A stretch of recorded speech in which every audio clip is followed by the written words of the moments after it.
Bismillahirrahmanirrahim. In today's video, we will discuss remaining part of lecture 3. We will start from broadcast domain.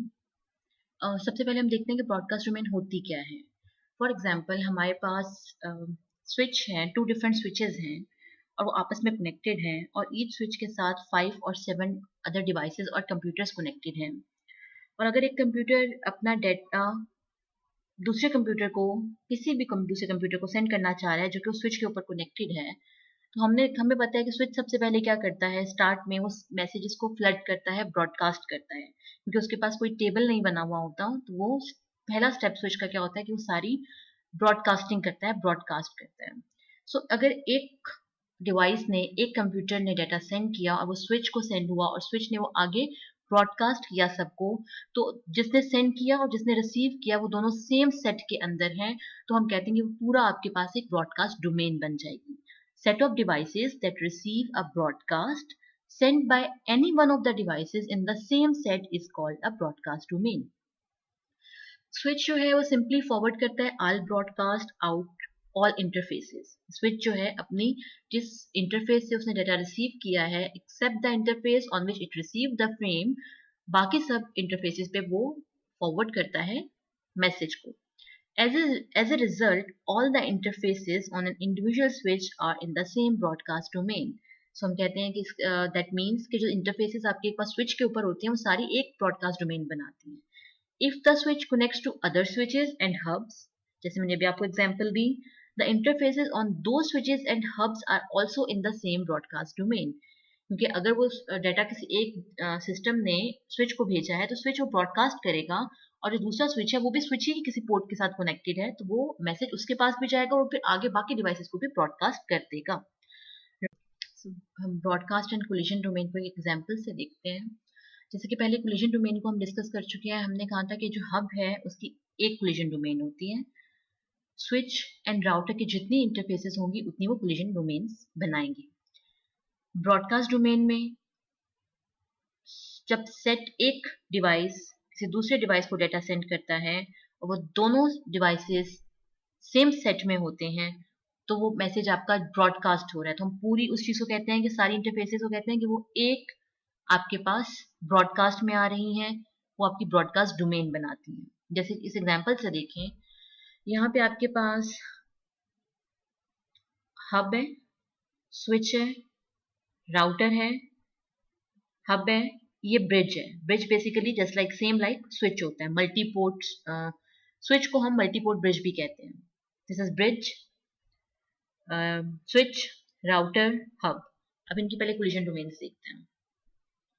Hub की एक collision domain है. Switch की जितनी interfaces हैं उतनी collision domain होंगी, 1 2 3 4. हब एक कोलिजन डोमेन बना रहे. ब्रिज सेम लाइक स्विच, जितनी इंटरफेसेस हैं उतनी कोलिजन डोमेन्स होंगी. स्विच जितनी इंटरफेसेस हैं उतनी कोलिजन डोमेन्स. अब ये वाली जो इंटरफेस है ये ऑलरेडी एक कोलिजन डोमेन में आ रही है, राइट? तो हम इसको डबल नहीं करेंगे. स्विच जितनी इंटरफेसेस हैं उतनी कोलिजन डोमेन्स. हब एक कोलिजन डोमेन बनाएगा. राउटर जितनी इंटरफेसेस हैं उतनी कोलिजन डोमेन. ये ब्लू वाली जो है कोलिजन डोमेन्स है, रेड वाली ब्रॉडकास्ट डोमेन्स है जिनको हम बाद में देखते हैं. कोलिजन डोमेन जितनी इंटरफेसेस हैं उतनी कोलिजन डोमेन्स. राउटर जितनी इंटरफेसेस होंगी उतनी कोलिजन डोमेन्स होंगी. ये सारी राउटर की कोलिजन डोमेन्स हैं. स्विच जितनी इंटरफेसेस उतनी collision domain, same for router. Hub एक कोलिजन डोमेन बनाएगा. इन सबको आप काउंट करेंगे तो आपके पास 37 कोलिजन डोमेन बन रही हैं. अच्छा, अब देखते हैं ब्रॉडकास्ट डोमेन. ब्रॉडकास्ट डोमेन में स्विच की एक ब्रॉडकास्ट डोमेन होती है, राउटर हब की एक ब्रॉडकास्ट डोमेन है. राउटर की जितनी इंटरफेसेस होंगी उतनी ब्रॉडकास्ट डोमेन होगी, कि राउटर जो है वो ब्रॉडकास्ट को ब्रेक करता है. सो इस राउटर को देखिए, इसकी जितनी इंटरफेसेस हैं उतनी ब्रॉडकास्ट डोमेन है, 1 2 3 4. स्विच एक ब्रॉडकास्ट डोमेन बनाता है. हब भी एक ब्रॉडकास्ट डोमेन बनाता है. राउटर जितनी इंटरफेसेस हैं उतनी ब्रॉडकास्ट डोमेन है. राउटर जितनी इंटरफेसेस हैं उतनी ब्रॉडकास्ट डोमेन है, लेकिन यहाँ पे क्योंकि ऑलरेडी ब्रॉडकास्ट डोमेन बनी हुई है इसमें इसको डबल नहीं करेंगे. सेम यहाँ पे राउटर जितनी इंटरफेसेस होंगी उतनी ब्रॉडकास्ट डोमेन होंगी, और यहाँ पे आपके पास राउटर के बाद ये पूरी एक ब्रॉडकास्ट डोमेन बनेगी. क्योंकि अगर यहाँ पे कोई डाटा, ये कोई डाटा भेज रहा है तो वो हब के पास जाएगा, हब जो है स्विच को भेजेगा, स्विच इन सब को फॉरवर्ड कर देगा, ब्रॉडकास्ट हो जाएगा, फिर इस स्विच के पास जाएगा, स्विच इन सब को फॉरवर्ड कर देगा, हब के पास जाएगा, हब इन सब को सेंड करेगा और फिर इसको भी सेंड कर देगा। यूं अगर आपके पास कोई एक डिवाइस डाटा भेज रहा है तो सबके पास ब्रॉडकास्ट होगा, तब तक जब तक स्विच का मैक टेबल बिल्ट नहीं होता। स्टार्ट स्विच जो है वो ब्रॉडकास्ट करता है। तो ये सारी चीजें एक ब्रॉडकास्ट डोमेन बनाती हैं। नेक्स्ट हम देखते हैं स्विच ऑपरेशन। स्विच किस तरह मैक टेबल बिल्ड करता है, किस तरह मैक टेबल की बेसिस पे डाटा को ट्रांसफर करता है। जैसे आप इस डायग्राम में देखें, आपको दिखाया जा रहा है कि किस तरह आपके पास जो डाटा है वो स्विच के पास आया, स्विच ने मैक टेबल देखा, फॉरवर्ड कर दिया नेक्स्ट स्विच को, नेक्स्ट स्विच ने अब मैक टेबल देखा और अपनी डेस्टिनेशन को फॉरवर्ड कर दिया। मैक फॉरवर्डिंग टेबल, जो स्विचेस हैं उनके पास मैक एड्रेस टेबल होता है जिसके अंदर मैक एड्रेसेस होते हैं और उसकी कॉरस्पॉन्डिंग पोर्ट नंबर होती है। स्विच किन बेसिस पे पैकेट को फॉरवर्ड करता है? सबसे पहले वो फ्रेम को रिसीव करता है, स्विच कंपेयर करता है सोर्स मैक एड्रेस को to the MAC address table. अगर तो सोर्स अननोन है, स्विच उसको टेबल में ऐड करेगा along with the port number जिस पोर्ट पे आपको पैकेट रिसीव हुआ। उसके बाद स्विच क्या करता है, डेस्टिनेशन मैक एड्रेस को कंपेयर करता है टेबल से। अगर तो टेबल में डेस्टिनेशन मैक एड्रेस की कोई एंट्री है तो स्विच डायरेक्टली उस डेस्टिनेशन पे पैकेट को फॉरवर्ड कर देगा। बट अगर कोई एंट्री नहीं है तो स्विच का पैकेट जो है वो सेंड करेगा बाकी सब डिवाइसेस पे, यानी कि उसको ब्रॉडकास्ट करेगा except the port that the frame was received on. उस प्रोसेस को हम कहते हैं फ्लडिंग। स्विच जो है तब तक कोई डेस्टिनेशन मैक एड्रेस लर्न नहीं करता जब तक वो उस डिवाइस से फ्रेम को रिसीव नहीं कर लेता। फॉर एग्जाम्पल, मुझे एक डिवाइस का डेस्टिनेशन मैक एड्रेस तब तक पता नहीं चलेगा जब तक वो डिवाइस पहले खुद कोई फ्रेम सेंड नहीं करेगी। ये चीज आपको यहाँ पे बताई गई है इस स्लाइड में कि switch follow a simple algorithm for forwarding packets. When a frame is received, switch compares the source MAC addresses to the MAC address table. If the source is unknown, switch adds it to the table along with the port number the packet was received on. The switch then compares the destination MAC address with the table. If there is an entry, the switch forwards the frame. But if there is no entry, the switch sends the packet out all its port except the port that the frame was received on. This process is called flooding. And note that the switch does not learn the destination MAC until it receives a frame from that device. जब तक उस device से कोई frame नहीं आएगा, हम उसका Mac address अपने टेबल में स्टोर नहीं कर सकते। इसलिए आपको डेस्टिनेशन मैक तब तक नहीं मिलेगा जब तक वो डिवाइस अपना कोई भी फ्रेम सेंड नहीं कर देता। यहाँ पे देखते हैं आप स्विच का मैकेनिज्म।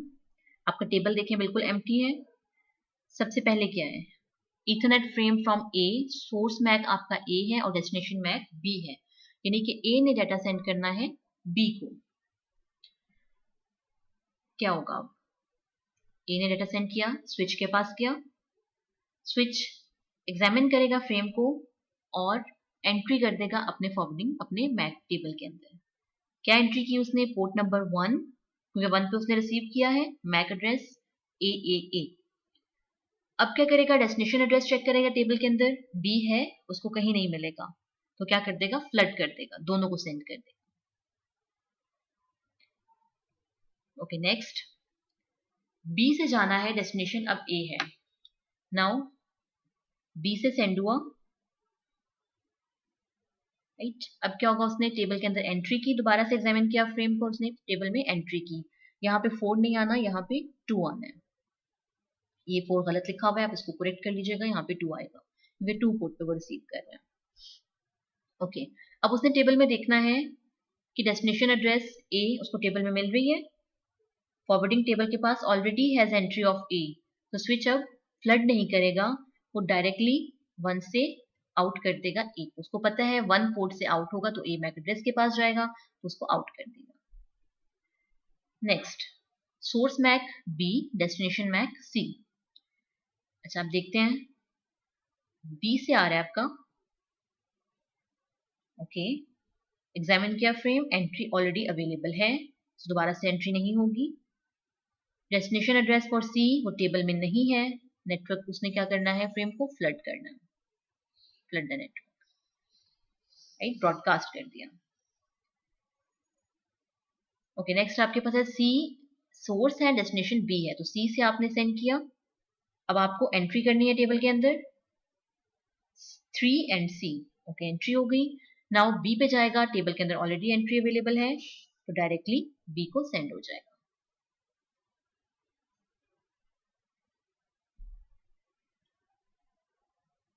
नेक्स्ट हम एक और एग्जांपल देखते हैं स्विच के मैक टेबल की, कि डेटा किस तरह सेंड हो रहा है और मैक टेबल किस तरह बन रहा है। ओके, एग्जांपल है आपके पास कि आपने डेटा सेंड करना है frame from node A to D। Node A कहाँ है हमारे पास, ये नोड A है स्विच 1 के साथ, और नोड D स्विच 2 के साथ है। क्या होगा जब आप डेटा को सेंड करेंगे, नोड A से स्विच 1 में जाएगा और टेबल स्विच 1 के टेबल में एंट्री होगी 1, पोर्ट नंबर और मैक एड्रेस AAA। अब स्विच जो है ब्रॉडकास्ट करेगा, पोर्ट 3 से भी आउट करेगा, 2 से भी आउट करेगा, क्योंकि उसके टेबल के अंदर डेस्टिनेशन की कोई एंट्री नहीं है। अब स्विच 2 के टेबल में को भी अपडेट किया जाएगा, उसमें भी एंट्री होगी पोर्ट नंबर 3 और मैक एड्रेस AAA, और यहां से जब आउट होगा दोनों को सेंड हो जाएगा। Next is sending frame from node C to A। अब नोड C कहाँ है, ये आपका नोड C है और अपने A के पास जाना है। यहाँ पे क्या होगा, नोड C सेंड करेगा, स्विच 2 पे जाएगा, टेबल में एंट्री होगी 2 पोर्ट नंबर और CCC। अब यहाँ पे ये जो आउट करेगा वो सिर्फ पोर्ट 3 से करेगा, क्योंकि वो टेबल में देखेगा कि AA की एंट्री है और वो कहाँ से है, पोर्ट 3 से। पोर्ट 3 से उसने आउट किया, पोर्ट 1 पे नहीं जाएगा स्विच 2 से। ओके, यहाँ पे एंट्री आपने पोर्ट 3 से आउट किया, स्विच 1 के पास चला गया, और स्विच 1 से आगे वो पोर्ट 1 से, स्विच 1 की भी एंट्री है टेबल में AA की, 1 से आउट होके A तक चला जाएगा। यह sending frame from node C to node A। Next is switch operation. There are three primary operating modes used to handle frame switching: cut through, store and forward, and fragment free. सबसे पहले हम देखते हैं cut through को। Cut through only reads destination address, reduces latency, relies on end devices for error handling. So cut through का main अगर हम इसको देखें तो इसमें स्विच जो है वो जैसे ही डाटा रिसीव करता है, इवन ट्रांसमिशन कंप्लीट नहीं भी हुई, जैसे ही उसने फर्स्ट फ्रेम को रिसीव किया उसने फौरन से उसको फॉरवर्ड कर देता है, उसको अपने पास बफर में भी नहीं रखता, स्टोर नहीं करता। जैसे उसको फर्स्ट फ्रेम रिसीव हुआ फौरन से उसने आगे फॉरवर्ड कर दिया, even the transmission is not completed. So that's why इसके अंदर हमारे पास लेटेंसी कम हो जाती है, क्योंकि डिलेज नहीं आते, वेट नहीं करना पड़ता। सो लेटेंसी हमारे पास रिड्यूस हो जाती है, बट इसके अंदर एरर हैंडलिंग का मैकेनिज्म नहीं होता। एरर हैंडलिंग क्योंकि डाटा बफरिंग में नहीं जा रहा, सो एक्यूरेसी जो है हम डाटा की एक्यूरेसी को इंश्योर नहीं कर सकते। सो एरर हैंडलिंग के लिए हम एंड डिवाइसेस पे रिलाई करते हैं। स्विचेस में इस कट थ्रू स्विच के अंदर एरर हैंडलिंग नहीं होती। So in simple, in this method, we can say that switch acts upon the data as soon as it is received, even if the transmission is not completed. Switch determines which port to forward the data and starts the process without buffering the data, basing the decision on the first frame that it receives. So this is faster of two methods: store and forward, and fragment free. But there is no error checking to ensure the accuracy of the data. And next is store and forward switch. Receive whole frame, check frame integrity. Store and frame forward frame के अंदर पहले आप यहाँ पे diagram में भी देखें, जैसे आपको नजर आ रहा है, पहले फ्रेम आ रहा है, वो सारा इसमें यहाँ पे स्टोर हो रहा है और फिर उसको फॉरवर्ड किया जा रहा है। सो स्टोर एंड फॉरवर्ड के अंदर हम कहते हैं कि in this method when the switch receives the data, it stores the data in buffers until the complete frame is received. During the storage process, switch analyzes the frame for information about its destination. In this process, switch also performs error check. So check frame integrity. Last one is fragment free. Fragment free में read first 64 bytes. हम इसको cut through की modified form भी कहते हैं। Diagram में देखें, आपको नजर आ रहा है कि वो सिर्फ स्टार्ट की बाइट्स को स्टोर कर रहा है, बफर कर रहा है, बाकी सारा डाटा वो एज इट इज जाने दे रहा है। So fragment free जो है switching, in fragment free switching, switch stores the first 64 bytes of the frame before forwarding. Fragment free switching आपके पास modified form है कट थ्रू स्विच की।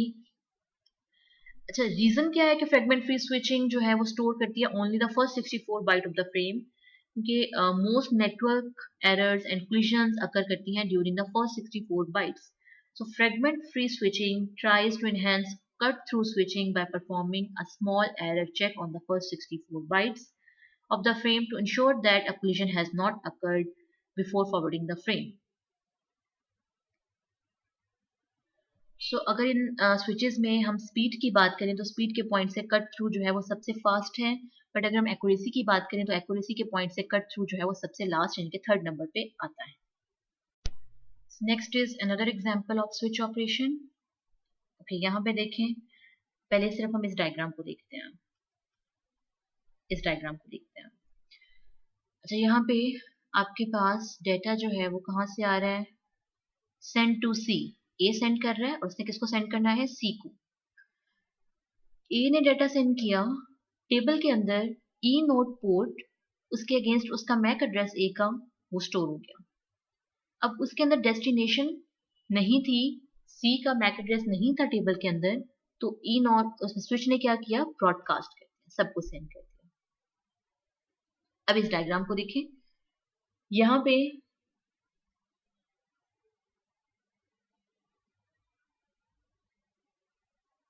सेंड टू ए, सी ने send करना है, ए को सेंड करना है।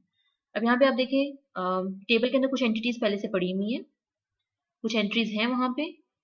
सी ने डाटा सेंड करना है ए को, E1 के पास आया, E1 ने टेबल के अंदर E1 उसका मैक एड्रेस स्टोर हो जाएगा और टेबल में देखा जाएगा कि क्या आपके पास ए का मैक एड्रेस है, यानी कि आपके पास ये मैक एड्रेस है, तो ये मैक एड्रेस आपके पास यहाँ पे टेबल में है, तो दैट मीन्स कि स्विच को पता है उसने ई नॉट पे आउट करना है, वो ई नॉट पे आउट कर देगा। अब वो ब्रॉडकास्ट नहीं करेगा, सिर्फ ए के पास डाटा जाएगा। सो ये स्विच का ऑपरेशन है। आई थिंक आपको इन एग्जांपल से स्विच का ऑपरेशन क्लियर हो गया होगा। स्विच ऑपरेशन के बाद हमारे पास नेक्स्ट टॉपिक है वीलैन, वर्चुअल लोकल एरिया नेटवर्क। एक न्यू टॉपिक है वीलैन। पहले हम देखते हैं कि वीलैन होता क्या है। आपको यहाँ पे 3 डायग्राम नजर आ रही है। फर्स्ट डायग्राम में अगर आप देखें तो एक स्विच है और एक स्विच के साथ कुछ कंप्यूटर्स कनेक्टेड है। ये स्विच है, इसके साथ कुछ कंप्यूटर्स कनेक्टेड है। ये स्विच एक और स्विच के साथ कनेक्टेड है और इसके साथ भी कुछ कंप्यूटर्स कनेक्टेड है। अगर हम देखें तो ये पूरा मिलके एक ब्रॉडकास्ट डोमेन बनाएगा। फॉर एग्जाम्पल, अगर इस स्विच ने कुछ डाटा इस पीसी ने कुछ डाटा इस पीसी को भेजना है, तो यहाँ से स्विच के पास आएगा, स्विच ब्रॉडकास्ट करेगा 1 2 3 और ये इन 4 पोर्ट्स पे डाटा आउट होगा, इस स्विच के पास आ जाएगा और ये स्विच इन 4 पोर्ट्स पे आउट कर देगा। सो ये सारी चीज मिलके एक ब्रॉडकास्ट डोमेन बना रही है। तो इसका हमें ड्रॉबैक्स क्या है कि जब हमारे पास फॉर एग्जांपल इसने डाटा सेंड करना था किया और इसने से डाटा रिसीव किया, सो हमें डाटा इन सब पीसीज को रिक्वायर्ड नहीं था, बट वो डाटा उनके पास भी जा रहा है। और सेकंड आपके पास कि अगर कोई हैकर अटैक करता है किसी एक, फॉर एग्जांपल हम कहते हैं कि ये हमारा एचआर डिपार्टमेंट है और ये हमारा सेल्स डिपार्टमेंट है, तो ये 2 स्विचेस कनेक्टेड हैं आपस में, ये ऊपर वाले स्विचेस की तरह, बिल्कुल ये एग्जांपल आपको यहाँ दी गई है। तो अगर कोई हैकर इस स्विच पे अटैक करता है, इस सेल एचआर पे के सिस्टम्स पे अटैक करता है, तो उसके लिए सेल्स को के सिस्टम्स को असेस करना, उनके इंफॉर्मेशन को लेना कोई मुश्किल नहीं है, क्योंकि सब एक ब्रॉडकास्ट में है। तो इसलिए हम सिक्योरिटी पॉइंट ऑफ व्यू से चाहते हैं कि हमारे पास डिफरेंट ब्रॉडकास्ट डोमेन बन रही हो। अगर इस एचआर डिपार्टमेंट का डाटा है तो वो सिर्फ एचआर डिपार्टमेंट के पास रहे, वो सेल्स डिपार्टमेंट के पास ना जाए। इसी तरह अगर सेल्स डिपार्टमेंट में से कोई एक पर्सन भी डाटा सेंड करेगा, वो सेल्स डिपार्टमेंट के सब जो भी पर्सन हैं उनके पास तो जाएगा, उन सिस्टम्स पे तो जाएगा, बट वो एचआर के पास भी जाएगा, लेकिन एचआर के लिए वो रिक्वायर्ड नहीं है। इसलिए हम चाहते हैं कि सेल्स का डाटा एचआर के पास ना जाए। तो ये कुछ ड्रॉबैक्स हैं हमारे पास एक ब्रॉडकास्ट डोमेन होने के। तो इन इशू को सॉल्व करने के लिए जो टेक्निक यूज की जाती है वो है वर्चुअल लैन, वीलैन। उसमें हम क्या करते हैं, हम नेटवर्क को लॉजिकली डिवाइड कर देते हैं 2 और 3 और 4 मोर देन 1 नेटवर्क्स में। इस फिगर को अगर हम देखें तो एक स्विच है, इस स्विच पे 4 पीसीज कनेक्टेड हैं, लेकिन ये सब एक ब्रॉडकास्ट डोमेन में नहीं है, क्योंकि हमने इसको लॉजिकली डिवाइड कर दिया है 2 सेपरेट नेटवर्क में। हमने इनको ये दोनों VLAN 10 में है, ये दोनों VLAN 20 में। हमने इस तरह की कॉन्फ़िगरेशन की है कि इसको हमने VLAN 10 में बना दिया और ये हमने VLAN 20 में बना दिया। VLAN बेसिकली क्या करता है, वो लॉजिकली डिवाइड कर देता है इनटू डिफरेंट सेपरेट नेटवर्क्स में, इनटू डिफरेंट नेटवर्क। अब ये जो VLAN 10 है, अगर कोई डाटा इस पीसी के पास है तो सिर्फ VLAN 10 वाले सिस्टम से रिसीव करेंगे। अगर ये किसी को भेज रहा है तो इसे VLAN 10 वाले ही रिसीव करेंगे। और इसी तरह VLAN 20, अगर इस सिस्टम ने कोई डाटा सेंड किया तो वो डाटा सिर्फ VLAN 20 के सिस्टम, जो VLAN 20 में सिस्टम्स कनेक्टेड है, सिर्फ उनके पास ही जाएगा, क्योंकि ये सब एक ब्रॉडकास्ट डोमेन बना रहे हैं। VLAN 10 एक ब्रॉडकास्ट डोमेन बना रहे हैं। सो यहाँ पे 2 ब्रॉडकास्ट डोमेन बन रही हैं। अब हमारे पास डिफरेंट टाइप के VLANs होते हैं। एंड टू एंड VLAN होता है और एक हमारे पास लोकल VLAN होता है। एंड टू एंड VLAN की अगर हम बात करें तो single LAN can exist over multiple switch. ये मल्टीपल स्विचेस में हमारे पास 2 स्विच हैं, ये दोनों कनेक्टेड हैं आपस में।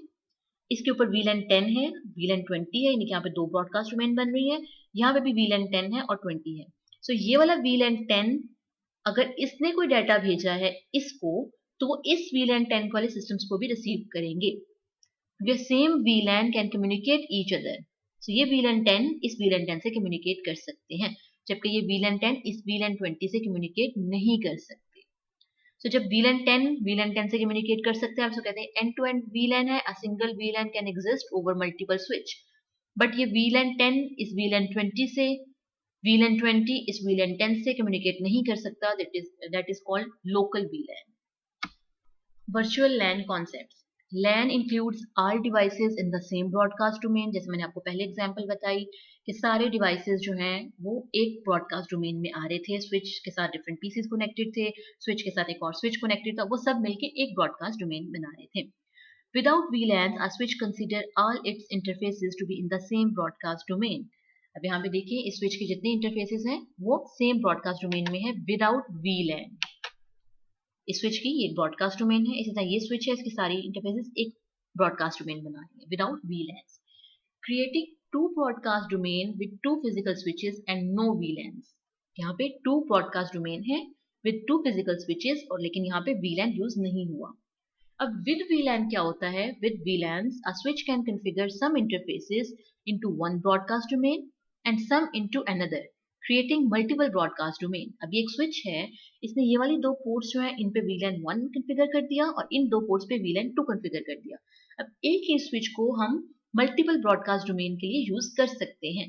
These individual broadcast domains created by a switch called virtual LANs। So, यहाँ पे क्या हो रहा है? Creating 2 broadcast domain using 1 switch and VLAN। एक स्विच को यूज किया और VLAN को यूज करके हमने यहाँ पे 2 ब्रॉडकास्ट डोमेन क्रिएट कर दी by using 1 switch. Broadcast sent by a device in one VLAN is forwarded to the device in the same VLAN। जैसे मैंने आपको पीछे बताया कि VLAN 10 वाले VLAN 10 से आइदर वो दूसरे स्विच पे हैं, उस पर कम्युनिकेट कर सकते हैं। However, the broadcast is not forwarded to devices in the other VLANs। VLAN 10 वाले VLAN 20 को से कम्युनिकेट नहीं कर सकते। This is called end to end VLAN and local VLAN। अच्छा, वर्चुअल LAN के हमारे पास बेनिफिट्स क्या है, हम क्यों क्रिएट करते हैं? ताकि रिड्यूस कर सकें CPU ओवरहेड। कि जब आप एक स्विच ब्रॉडकास्ट करता है तो वो डाटा हमारा उन पीसीज पे, उन सिस्टम्स पे भी जा रहा होता है जिनको रिक्वायर्ड नहीं होता। सो वो CPU ओवरहेड को रिड्यूस करने के लिए हम VLAN क्रिएट करते हैं ताकि डाटा जिसके को रिक्वायर्ड है सिर्फ उन्हीं के पास जाए। जैसे कि यहाँ पे देखें कि ये स्विच है, हमने यहाँ पे VLANs क्रिएट किए, सेल्स, HR और इंजीनियरिंग डिपार्टमेंट। अब अगर जो सेल्स का डाटा है वो इंजीनियरिंग डिपार्टमेंट को रिक्वायर्ड नहीं है, इसी तरह जो HR का डाटा है उसका सेल्स से कोई लिंक नहीं है। सो हम चाहते हैं कि कोई हम डाटा सेंड करें तो वो सेल्स के डिपार्टमेंट के पास ही जाए। लेकिन अगर हम VLAN क्रिएट नहीं करते तो क्या होता है, स्विच ब्रॉडकास्ट करता है तो डाटा सेल्स के पास भी जाएगा, HR के पास भी जाएगा और इंजीनियरिंग डिपार्टमेंट के पास भी जाएगा। जबकि जिसका डाटा होगा वो उसको रख लेगा, बाकी सब उसको डिस्कार्ड कर देंगे। सो CPU ओवरहेड को रिड्यूस करने के लिए हम VLAN यूज करते हैं।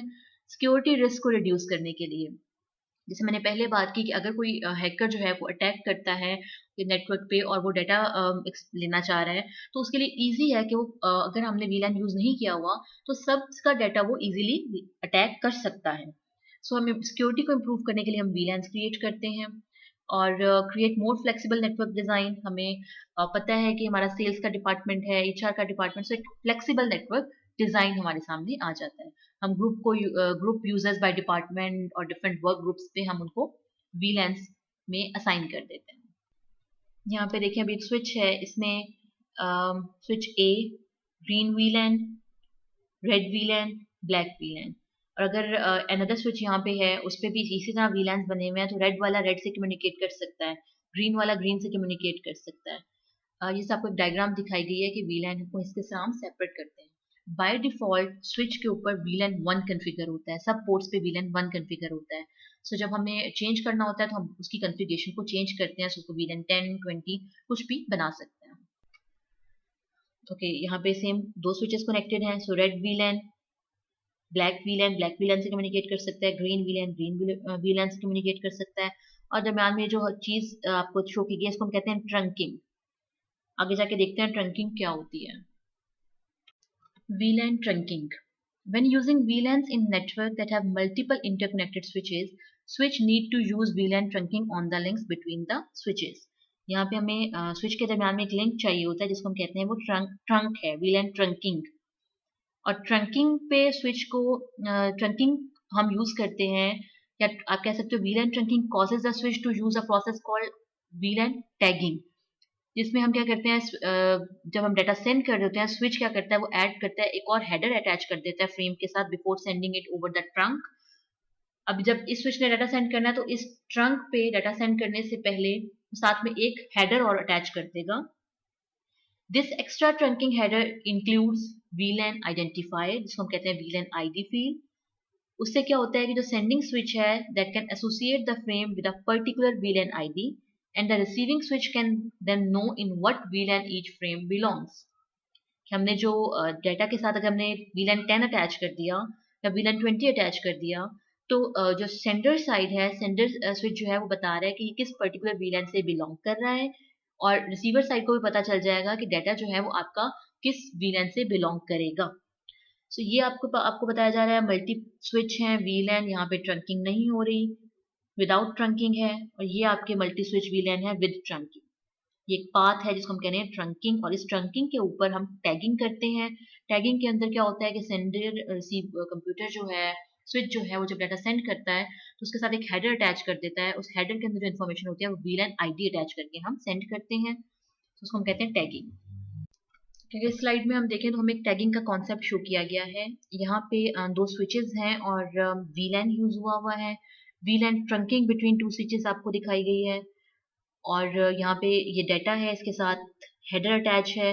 हेडर के अंदर क्या इन्फॉर्मेशन होती है VLAN ID। सो VLAN 10 आपके साथ को डाटा के साथ हेडर अटैच कर दिया गया है जिसमें उसकी ID बता दी गई है, इसको हम कहते हैं टैगिंग। हमने ये टैग अटैच किया है, और जब ये डाटा आपका ट्रंकिंग आप इसकी करेंगे ये डाटा आपका स्विच 2 के पास जाएगा। स्विच 2 को भी पता है कि डाटा VLAN 10 का है और इसको VLAN 10 से कम्युनिकेट करना है। इसके अलावा हमारे पास जो सिस्को है वो सपोर्ट करता है 2 डिफरेंट ट्रंकिंग प्रोटोकॉल्स को, जिसमें हमारे पास एक प्रोटोकॉल आता है इंटर स्विच लिंक ISL, और सेकंड प्रोटोकॉल है IEEE 802.1Q। ये दोनों प्रोटोकॉल्स ये आपकी असाइनमेंट है, आपने असाइनमेंट में इन दोनों प्रोटोकॉल्स को एक्सप्लेन करना है कि ISL इनकैप्सुलेशन क्या है और IEEE 802.1Q टैग फ्रेम जो है उसमें क्या क्या फील्ड्स होती हैं और उन फील्ड्स का काम क्या है और इन दोनों में डिफरेंस क्या है। ये आपकी असाइनमेंट है, और असाइनमेंट में आपने इस क्वेश्चन को सॉल्व करके सबमिट करवाना है। सो ये VLAN का टॉपिक हमारे यहाँ पे खत्म हो जाता है। इंशाल्लाह हम नेक्स्ट क्लास में न्यू टॉपिक पे जाएंगे जो कि हमारा है spanning tree protocol. I think it's enough for today. Thank you.